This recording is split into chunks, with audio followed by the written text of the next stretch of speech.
This is episode 469 of Locked On Rangers. I'm joined by Grant Schiller, the OG, to break down what happened in the minor leagues for the Rangers this season. Prospects we thought lived up to the hype, prospects we thought could have done a little bit better, and all kinds of good stuff. Let's get into it.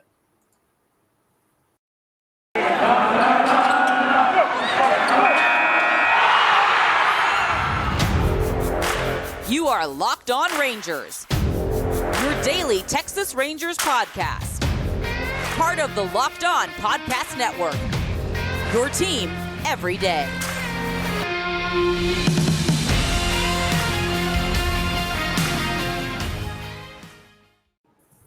You are locked on to the Texas Rangers. I'm your host, Brice Paterik, joined today by the specialist of special guests, still special, even though he's been here quite a few times. He is still just as special as the first time. Grant Schiller, our prospect expert. How you doing, buddy?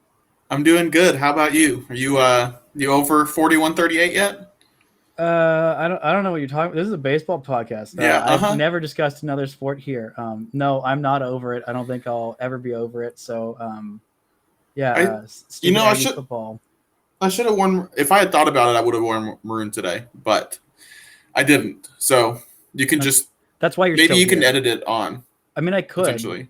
Maybe if I was better at editing and wanted to do that, but yeah, I don't hate myself that much. So I'm just going to go ahead and not do that. You'll just wear whatever you're wearing right now. But let's talk about something that doesn't hurt my feelings as personally as that football game this weekend. Let's talk about the Texas Rangers farm system, because if we did a little preview, or I guess I'll have plenty of breakdowns of what the heck happened this season, player, breakdowns, all the good stuff. But, we've got the OG here. So we're going to talk about the farm. And, things went better on the farm than they did at the major league level. And that's hard to not do in a season like this. But there are definitely some big things, some big players that kind of broke out, some guys who didn't quite go as well as we wanted. But we're going to go through all four of the major teams. We're not going to go through much of the Dominican League stuff unless there's anybody in there in particular that you really want to feel like needs to be brought up that just absolutely killed it. But I figure we can either start AAA to low A or low A to AAA or jump around wherever. With the Dominican League, I think the big disappointment was Byron Laura. I don't know how you pronounce it. Just not much contact down there. So you don't want to look too hard at stat lines in the Dominican. And I don't have any sources down there, but that one was a little concerning. But beyond that, let's just go ahead and start wherever you want to start, low to high or high to low. Let's start low to high, because I think that's I've got the less information about the lower levels than I do the upper levels, because there's definitely a lot of eyes that were on double A and triple A. So let's start low. Let's go low and then they go high, or whatever it is they say in the movie that I can't remember, the Titans. That's the one. So low A, which is now down east, which I totally knew and didn't get confused with it being high A, even though it just was literally 2 years ago. But yeah, there were quite a few big names, quite a few big performances, a lot of big bats that I didn't, necessarily expect. Dustin Harris is one of he's the OPS leader among all players in down east. What did you heard about him? What about his season impressed you in just 73 games at down east? Well, he was pretty good. And then he went up to Hickory and did even better there. So he was one of the pieces in the Mike Minor trade. It was him and Marcus Smith. And I actually heard good things about both of them coming out of spring training. Marcus Smith tore a hamstring early on. I don't think he ever came back. But Dustin Harris played all season, hit really well at two levels. Right now he's a first baseman. They worked him in a little bit at third. They might get him some corner outfield time to make him a little bit more valuable. As a first baseman, obviously, you've got to continue to hit at every level to keep going. So I'm hoping we get him in Frisco next year, and I'll get better eyes on him. I didn't hear a ton during the season, other than the fact that he just kept hitting and hitting the ball hard. So really good year. Got to follow, got to track. And for half, I guess it's not even half a season. Was it last year that they traded Mike Minor, right? Yeah. So last year. So yes. So a month of Mike Minor when he wasn't doing well, they seem to have gotten a pretty decent return. Oh my gosh, I was so because it seemed like they definitely traded him a year late because they weren't contending in 2019. So And they did. All right. They did trade him a year late. Mm-hmm. But the fact that they got honestly much of anything from him was kind of a surprise to me, and it being let alone being a guy who is hitting that well and seemed to triumph at other places. Also, he stole 20 bases and got caught stealing once. I know stolen base numbers are kind of crazy in the minor leagues right now, but a first baseman going 20 for 21 in stolen bases with a 389 on base for 73 games at one level. That's pretty fun. Yeah, it was it was a pretty good breakout year. I think he's 22, so it was important for him to do this given he was in the A-ball level still. Yeah, he is 22 years old. Was born, oh my God, July 8th, 1999. Gosh, that makes me feel. Do you remember when we were young? It was just happened. Many moons ago, when people born in the 90s, the mid to early 90s were young people. Now we're all washed. It just happened overnight. Yeah. I don't know. I feel like TikTok came up and that's it. That's when we were done as mid 20-year-olds. It's like, I feel pretty young. What's this TikTok thing? I have a college friend who told me about it. Oh my God, they're all children. They are all children. They have inherited the earth. There's nothing for us old people here. We are washed. There is nothing more for us. It is all for the prospects and the TikTokers. Yeah. I feel like I went into the pandemic young and I left it. I felt washed a little bit before the pandemic, but I don't know, being on TikTok, not a part. I'd literally just watch videos that other people make. But yeah, we're washed. But, there are other people on this team who are not washed because they are young and, have a lot more life left ahead of them because they are still young and breezy. But two guys that really stood out to me this year at this level, Evan Carter and Luis Angel Acuna. We still only got 30 games of Evan Carter, which is just a huge bummer given how well he did. What are you looking for him next season? Is he going to start back at this level or is he going to start at Hickory? What are your expectations and what do you feel like you kind of missed out on not getting to see him because he was injured all year? I bet he starts back in low A. But it was a pretty crazy 32 games. He was so advanced for the level. Plate discipline was so good. The dude had a 438 OBP as an 18-year-old in low A. It seemed like he was professional work. Right. Whatever he did after they drafted him in 2020 and comes in. This is his first year of organized minor league baseball. And he does that in the first month. Yeah. And it felt like he was really rising up and becoming a big name, and then he got hurt and was out for the rest of the year. So that was a disappointment. What I'm really looking for next year is just for him to be thicker. I want to see some butt, I want to see some chest, and just develop that body a little bit to go along with the clearly very good baseball skills. I want to clip that out of context and just put it this is the episode, guys. You got to watch to figure out what Grant's talking about. When we stare at Evan Carter's butt next year, it's not creepy. It's not harassment. It's a baseball thing. It's literally just scouting. That power comes from the booty. In case you don't know this, power comes from the booty, whether it's velocity as a pitcher or dingers as a hitter. The bigger the booty, the more power that's in there. That's why I spent so much time staring at Joey Gallo's butt. Because I was scouting. Because I was scouting and I'm committed. Right. You didn't want to do it. You had to for your job. Yeah. The things I do for you people, the things I do for my listeners and watchers, there's nothing that I won't do. I will stare at butts all day long just for you because I'm committed. Just to be clear here, you want both a big butt and a high butt. You want long legs. Buck Showalter taught me the high butt. You mean Butt Showalter? That's what it takes to get a high butt. I'm sure he'd go for it. Future Padres manager, Buck Showalter. Oh, gosh. Oh, poor Chase. It's fine. We're all fine. There's a couple more guys that I want to touch on here, including going back to Luis Angel Acuna. But we're going to get this quick word from our sponsors, and then we'll come back and talk all about that and maybe more butt talk. I don't know. Stay tuned to hear more booty talk. This episode is brought to you by Green Room. Green Room is the first social audio platform made for sports fans. The app is free to download, and once you're in, you can talk with me, other fans, athletes, and insiders in real time about your favorite team or sport. I'll be hosting rooms for Locked On Rangers once a week. Yes, you can finally join in on the conversation you listen to here every single day. You'll find fans just like you on Green Room for watch parties, debates, post-game breakdowns, and of course, reacting to big news or rumors. You have a chance to join me and may even have a chance to be featured on the show. Be sure to join me this week on Wednesday night. I'll be hosting a room then. So go download the free Green Room app, now available on all iOS devices for free. Be sure to create a profile, link your Twitter, and join the MLB group for the latest league updates. Follow me at Brice Paterik to be notified when my room goes live. I know you won't want to miss it. I can't wait to hear everyone's thoughts on the Rangers. See you there. Green Room, changing the way we talk about sports. Now, Luis Helekuni is a guy who I had really big hopes for this season. Still very young. Did I, want him to be the next, version of his older brother, except play infield? Yes. Did I expect that? No, I definitely didn't expect that.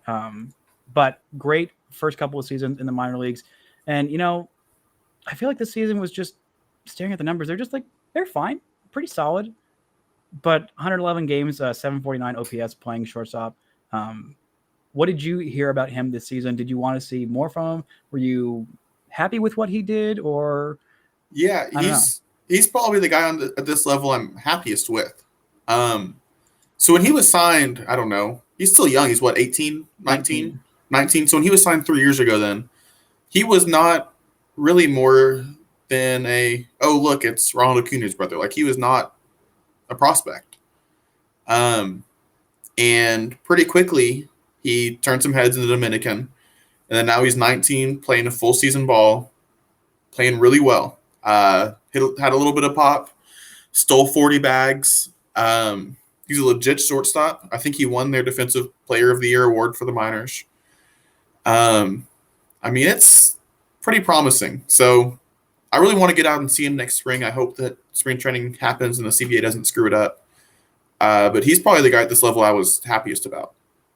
Well, that's good. Yeah, because obviously he wasn't going to replicate his numbers in 51 games from 2019. In case you didn't know those numbers, he hit 342 on base of 438, slugged 455, OPS just under 900. But the 12 home runs this year from a 19-year-old who there wasn't a lot thought of his power, also had 3 triples, 15 doubles. But the strikeouts did take a big jump up this year. He walked 34 times to 26 times, or 26 strikeouts in 2019. This year, still good numbers on the walks, 49 walks to 110 strikeouts. Are you at all concerned about that? Or is it just kind of this is a huge jump in levels and he's 19, so. Yeah, more the back, the ladder. Ooh, the ladder that we climb to get to the next level. Are there any pitchers that really stand out besides, who is in it? Takoi Roba, who we have already talked about and really didn't get to see much of. So I feel like there wasn't a whole lot there that was I really need to care a whole lot about that guy. Josh Smith did do pretty well in 13 games there, though. Yeah, there's a handful of arms that are interesting and worth following, but not necessarily any that I know enough to really expand on. I think if you just look at the pitchers you threw there, I think Dane Acker, Owen White, Mark Church, Mason Englert, Spencer Imraz, they all at some point or another were pretty interesting, but I couldn't really get in depth on any of them. That makes sense. And do you think Takoi Roba is going to start next season and down east as well? I bet he'll go to Hickory because he's back now. He's back? In the instructional league, right? I thought that he was completely out for the season, but I must have missed that.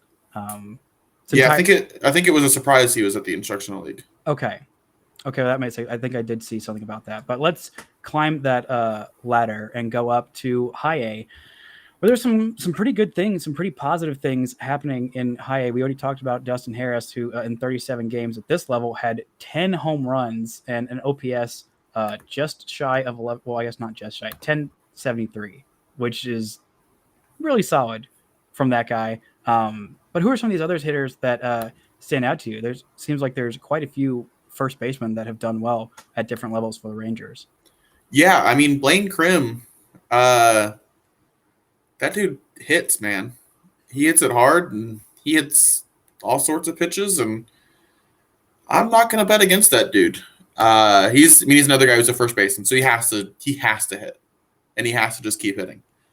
But if you're to give me future shares on what Curtis Terry's future or Yoel Pozo's future versus Blaine Krim, I'm taking Blaine Krim.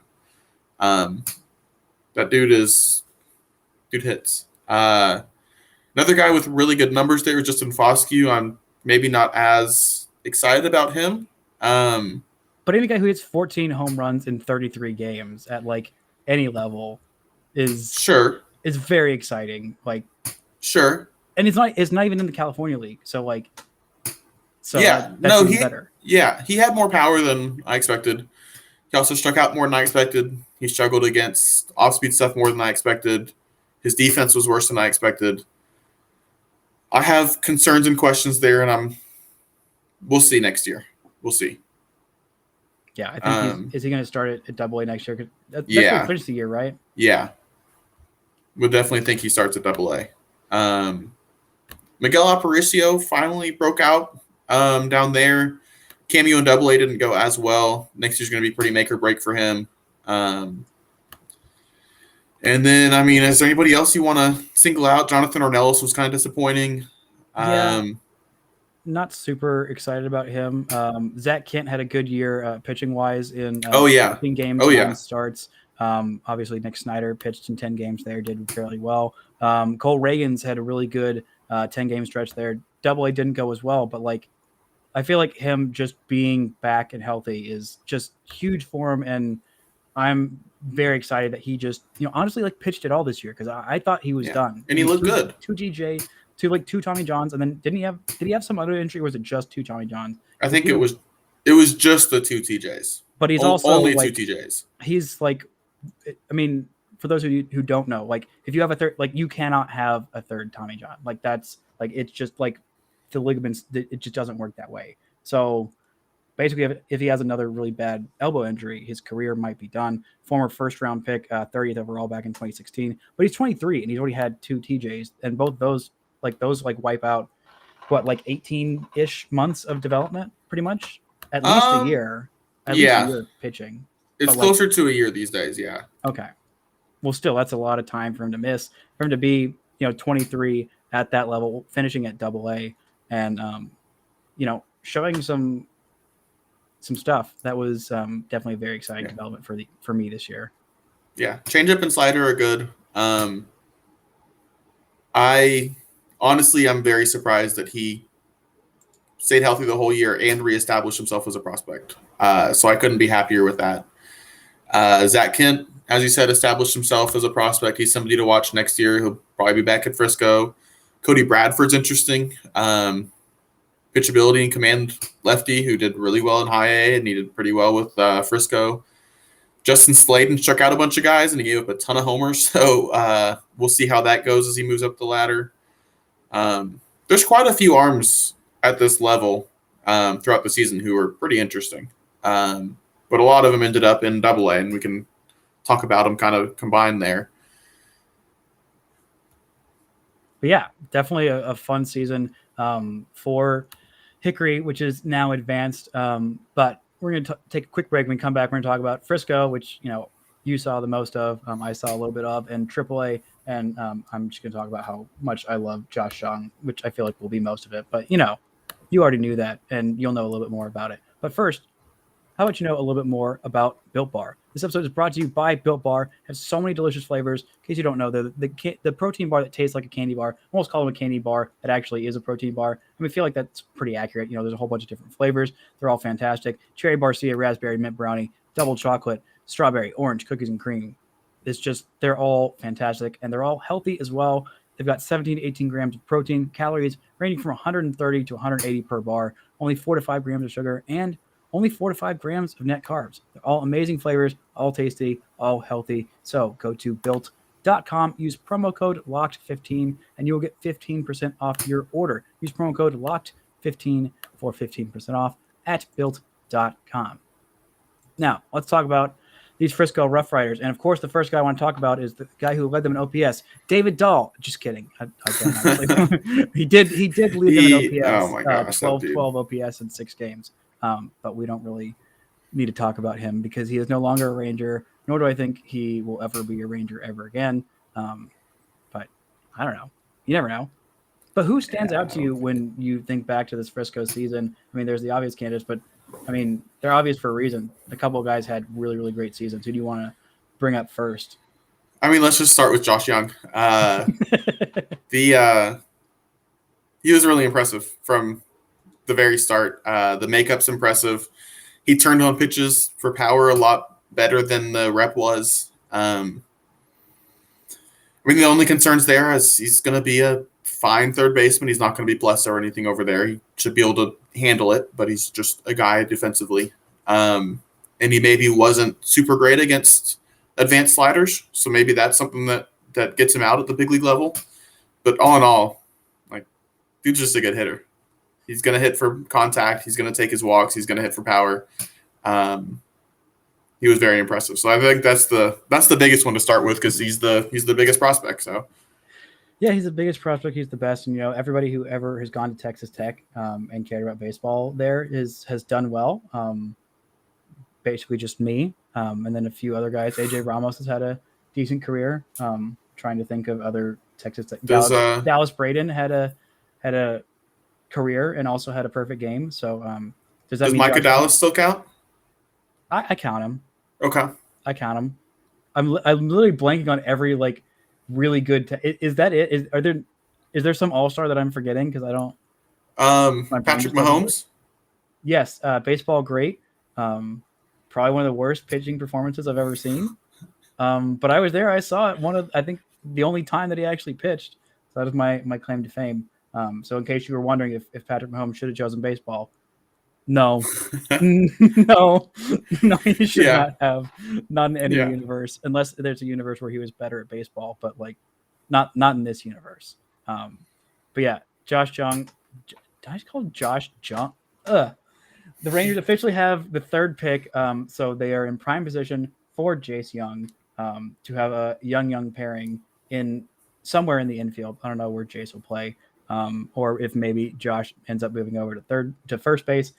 My only concern about the defense not being as good is that all of my there's so much of my Rangers fandom where the Rangers have had elite defensive third basemen in all those years of Adrian Beltre, and then the year and sometimes when IKF would play third base defensively, going from that, I think having the year of Brock Holt and Charlie Culberson really kind of prepared us for that.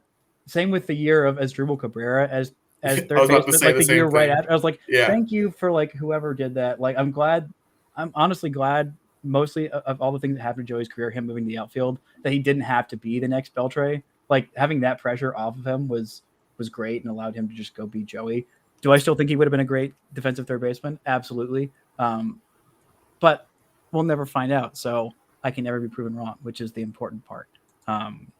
But of the other guys, I feel like we stick on the hitters. Bubba Thompson was named to the end of season all-star team. Josh H. Smith had a decent season there, and Blaine Krim did all right offensively there as well. And I know you really liked Josh Stowers more than – I mean, not this guy's going to be great, but just in terms of performing better than anyone really expected from him. Yeah. I mean, to be clear, I have him as kind of a borderline roll 3, roll 4. Which for those people who don't know, what is a roll 3 for? Roll 3, at least for me, would be an emergency call-up, and roll 4 is kind of an up and down guy. But I think he's got a very good chance to make it someday, which is pretty awesome. He's quick and he's got some pop, so that'll get you there. Blaine Krim, as I said, was very impressive. Josh Smith, I didn't see a ton of, but seems to be a pretty good hitter. Even if maybe the pop isn't quite what I expected, but dude can hit. 18 walks to 20 strikeouts. That was impressive. Even though he only had 3 home runs in 30 games there, but still solid numbers. But for a middle infielder too. I mean, he was a good get. Bubba Thompson, for sure, took strides. You could see the development. He had a good year. I think it's probably kind of a fourth outfielder profile, and I think you're going to have to deal with some very big growing pains early in his MLB career. But it was a big step forward for him. I was very happy to see that. I like Davis Swinzell when I saw him play. He's able to play short, which surprised me, honestly. And I think he's a guy who you could see being a 4-day-a-week utility guy. Game at short, game at third, second, left. Charlie Culberson. Hopefully he's better than Charlie Culberson. But, yeah, I mean, I think he's going to be a valuable player. I guess the big disappointments would be, Anderson Tejeda and Sam Huff from the offensive side? Yeah. I mean, Jack Spiggers didn't quite live up to his name. Yeah, that's for sure. I think we'll get plenty more Jack Spiggers in Frisco moving forward. JP Martinez continues to be fine. He got better through the year. He shortened the swing, but I don't think he's a big leaguer. And actually, let me throw Steele Walker into that disappointing category too.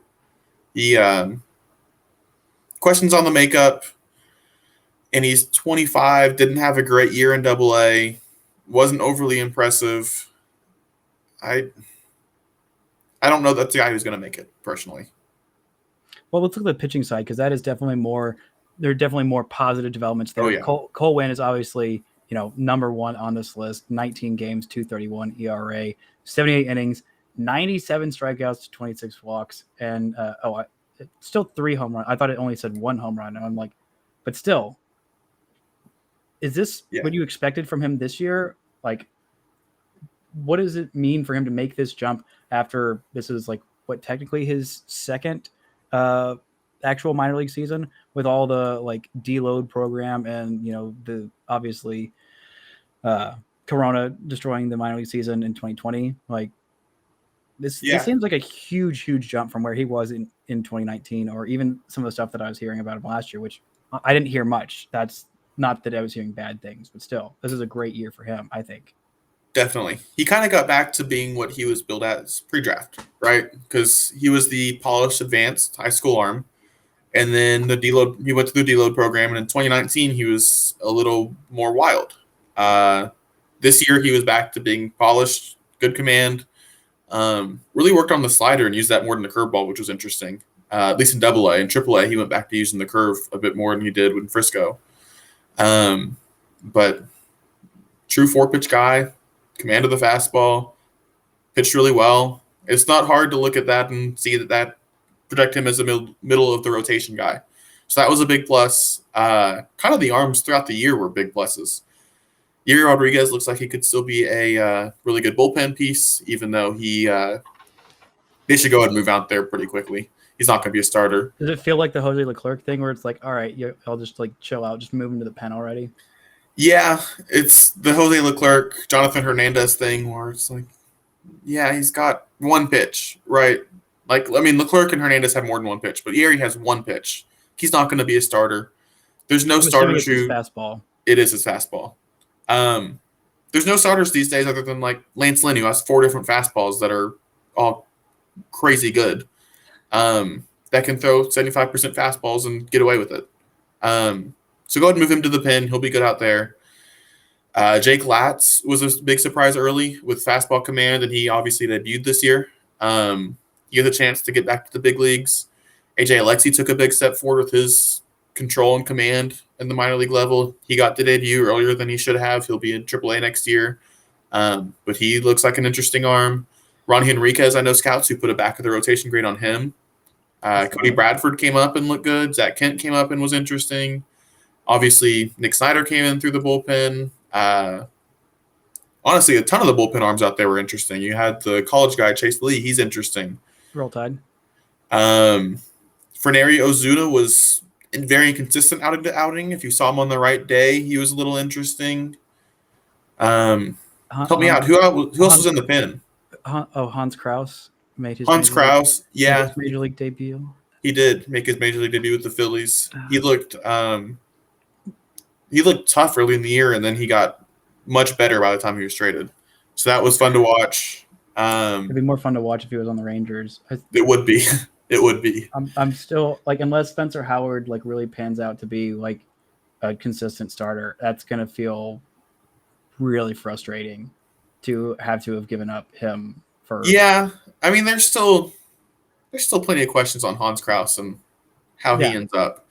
But yes, I was very disappointed to see him go in that trade. Yeah, me too. I mean, also looking at his picture, I didn't realize that he got like 2 neck tattoos.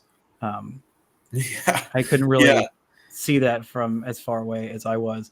But anyway, definitely a big plus on the arms. I did a hypothetical trade with Javi Reyes of Locked On Padres of like, hey, you see how bad your season went? You see how badly you could have used Kyle Gibson, all this, and got him to agree in name of giving up. Who was it? Their left, the guy who fell off a cliff this year, and Hassel. Mackenzie Gore. Yeah, Gore and Hassel for Gallo plus Gibson plus Kennedy plus the Rangers take on Hosmer. Deal. Which, like I would do that in a heartbeat. I think like at this, if they could have, looking back, like, or even if the trade deadline was in August, I think they would have done it. But it's fine. We get Spencer Howard, who's fine, good, great. Happy for him. And that'll be all fun. But let's go ahead and look at the AAA level, because this was the year. I mean, it feels like there's never anybody in AAA now, like nowadays, or I guess a few years back. Now I feel like that trend's kind of switching.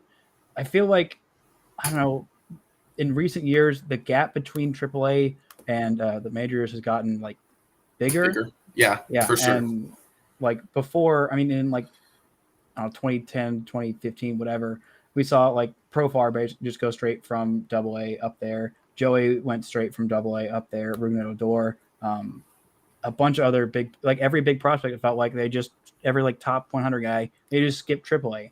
Now that's not really the case as much anymore, as we saw Josh Young get 35 games there, and a few other guys get some games there. Who were the guys that stood out to you as, you know, doing important work in AAA this year?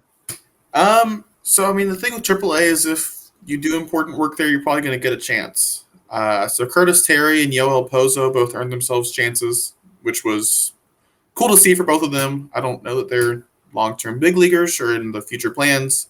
Probably shouldn't be, but super cool for both of them.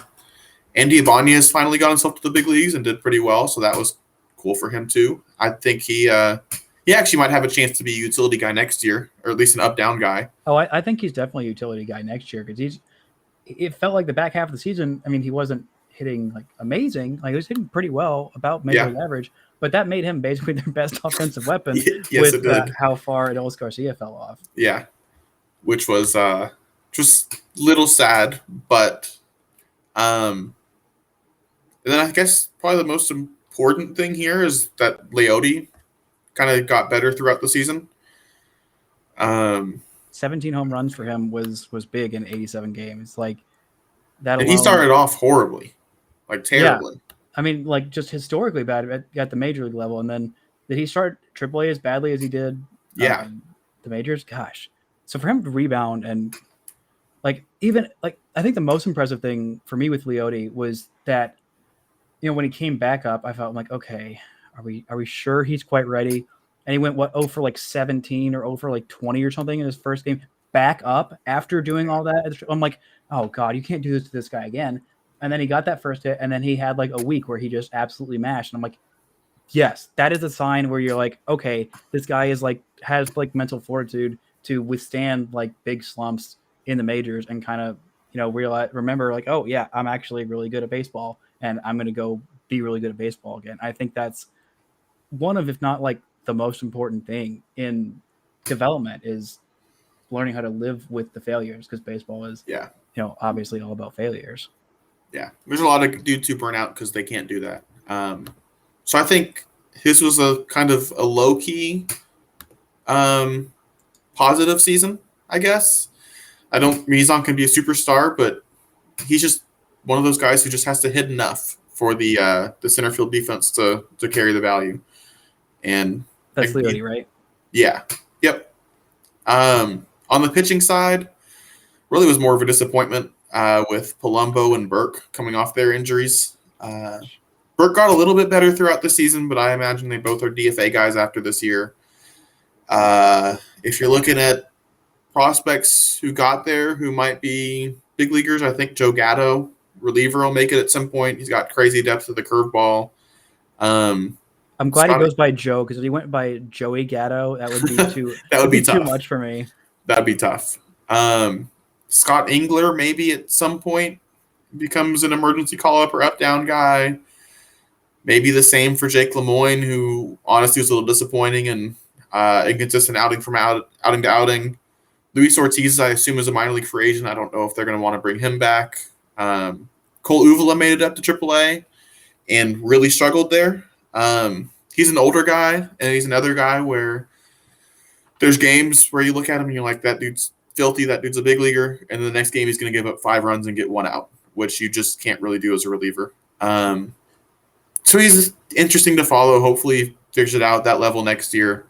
But I'm not necessarily a huge Cole Ovula guy, but those are the grab bag of bullpen names who might eventually get there.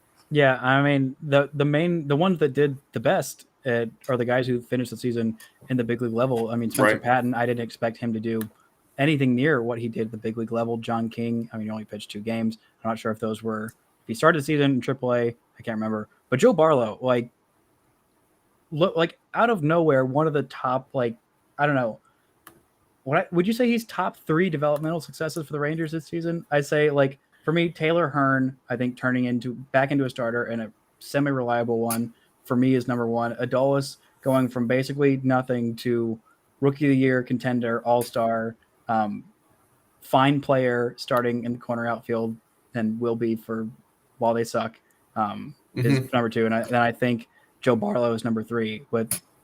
This is just the big league level? Yeah, at the big league level. Maybe I'm overlooking some of the other stuff. I kind of counted that as overall, but I feel like that definitely is overlooking literally the entire minor league system. Maybe let's give me your top 3 off the top of your head, developmental successes for the Rangers. You can go farm system to big league level. What developments this year are you that's the biggest impact for this team for the long term? For the next winning team, the biggest impact is probably Josh Young, Cole Winn, and I'll keep it with positive impacts. Yes, that's the general consensus. It's probably Young, Winn, and doing the Gallo trade. Although I'd rather them have extended him so I could watch him more. But those are probably the 3 biggest ones. If I'm looking at just the big league level, I'd probably pump the brakes on Barlow a little bit because I think that his results are probably a little bit better than his performance. But he certainly seems to be a big league reliever, which is great. I think... I mean, there weren't much expectations on him at all before this year, and then he comes on and right. It was a big positive, no question. Yeah, I've looked at the expect numbers. They are a little bit higher, so he might come back down to earth a little bit. But it was weird having cheering for a team that sucks, and then down the stretch, oh, if this team gets a lead going into the 9th inning, I trust that this closer is gonna shut it down. Yeah. And he did pretty much every single time. He took the throne from Ian Kennedy. I mean, that's. You can't raise a legend like that without some real strong mental fortitude. Definitely some exciting stuff. But while we're wrapping up this minor league season, I want to know, what are you? Give me 3 things before we do our random Ranger. Give me 3 things you're most looking forward to for next season in terms of this minor league system. I'm looking forward to hopefully seeing more guys break out as impact players. I mean, that's kind of what we talked about for the last, 2 years. So they have a very deep minor league system, but they don't have a ton of impact guys. They might have one in Young. They might have one in Winn. I want to see Evan Carter break out as a potential impact guy. It seemed like he was on his way to doing that last year. I guess I'll throw this. Number 2 is Jack Lyder, who hopefully is an impact guy. Just keep him on his own. And then, just don't deload program him. Yeah, don't deload program him. And then I kind of want to see how Dustin Harris and Blaine Crim keep hitting as they move up to their whatever respective levels they go to. But, yeah, this has been a decent minor league season. A lot more. I feel like so many of like recent years, like 2019 and 18, and even like 2020 when there was no minor league season, I felt like there was a lot more bad news than good news coming out. yeah. But this year, definitely I feel like more positive developments than not. I mean, not a huge rash of injuries. I mean, obviously the TK Roby and Evan Carter being out for the season, that was a real bummer, but I don't think it'll hurt them too badly long term. And apparently TK is already back, but not like a rash of Tommy Johns like there's been in years past. Yes. So overall, a very positive minor league season for your Texas Rangers. Now, as we do every time, hit me with your most random Texas Ranger before we leave. Let's go with Marshall McDougal, Florida State legend. Debuted with the Rangers and played in 18. Wow, how about this? 18 games and 18 plate appearances. Wow. Back in 2005. My gosh. That is an extremely random Ranger. I don't think I had ever heard of that man. He was a little bit before your time, yeah. I'm going to go. I picked a 2003 Ranger, Cameron Lowe. A guy, my guy with the snake. Yeah. Actually, a very productive Ranger that year, top 10 in WAR, a 1.7 WAR season. Oh gosh, that was not great. That was not a great. That was not a great season for them. But yeah, had a several years with the Texas Rangers from 2004 to 2008. Had his best season was in, gosh, none of these were really great seasons. Well, there was a period of time where he had a section at the ballpark. Do you remember what it was called? I forget. I didn't even know this guy was a Ranger until literally pulling up this random baseball reference page. So he had a 139 ERA plus in 14 games and nearly 31 innings in 2008 as a Texas Ranger, and ended up having a 9-year career with 569 innings pitched. That's pretty nice. Yeah. Very nice. He was a very tall man, and he had pet snakes, and he was bald. So he was a fan favorite. Oh my gosh, yeah, man! I ended up out of nowhere. Picked a really. I saw this guy's picture on Baseball Reference. And I'm like, yep, this guy looks gangly and weird. So he looks like a random Ranger. Gosh, he really is. I got a couple more for next time, and I'm very much looking forward to them. But I will save those for next time. Grant, thank you so much for joining me for talking Rangers this season. You'll be back off season. We'll talk about more Ranger stuff and all kinds of fun goodness. If you are not following Grant on Twitter, why do you even have a Twitter account? Go follow him at OG Shill. If you're watching this on YouTube, then you can see it's literally there we go, down there. I'm having a hard time pointing at things. But yeah, if you're not subscribed on YouTube, please go do that. Just search Locked On Rangers. Look for the one that has the Rangers baseball talk, not the Rangers hockey talk, although that is a fine podcast as well. That is going to do it for this edition of Locked On Rangers. Thank you guys for making Locked On Rangers your first listen of the day. And until next time, don't forget to enjoy baseball.